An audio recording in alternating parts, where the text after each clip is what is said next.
আসসালামু আলাইকুম। আমরা গ্রামে কিভাবে দুপুরে রান্না করি এবং কি কি কাজ করি তা নিয়ে থাকছে আজকের মিনি ব্লগ। তো সবাইকে জানাই আজকের দিনের অনেক অনেক শুভেচ্ছা।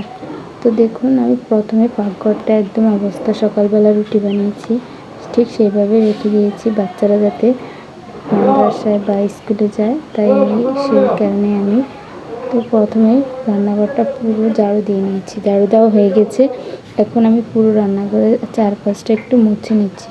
দেখতে পাচ্ছেন, আমরা গ্রামে টিন দিয়ে রান্নাঘর তৈরি করি, তবে গ্রামে মাটির চুলায় রান্না করে স্বাদটা কিন্তু আলাদা।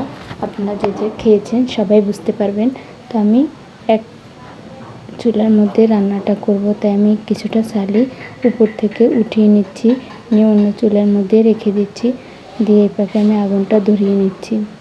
আমরা যে পলিথিন বা যে কোনো কাগজ থাকে ওটা দিয়ে প্রথমে জালটা ধরিয়ে নিই। তো এভাবে করলে দেখা যায় আশেপাশে পরিষ্কার থাকে এবং প্যাকেটগুলো জ্বালানো হয়ে যায়। ঠিক সেইভাবে আমি ধরিয়ে ভাতের পানিটা বসিয়ে দিয়েছি। দেখুন, ভাতটা আমার হয়ে আসছে। এরপর আমি ভাতের মাড়টা গেলে নিচ্ছি। তো আপনারা কে কে এইভাবে ভাতের মাড় গেলেন অবশ্যই কিন্তু কমেন্টে জানাবেন। তো আমি এখানে তিনটা ডিম নিয়েছি সিদ্ধ করে, এগুলোকে নারকেল দিয়ে ভুনা করবো। আর এখানে দেখি রসুনটাও শেষ, এরপর আমি রসুনটাকে কুচি করে নিচ্ছি, মিহি করে রসুনটা কুচি করে নিচ্ছি, যাতে ব্লেন্ডার করলে মিহি করে মিশিয়ে যায়। তো আমি এখানে দেখুন নারকেল দিয়ে ডিমটা ভুনা করেছিলাম, ভীষণ মজা হয়েছে খেতে।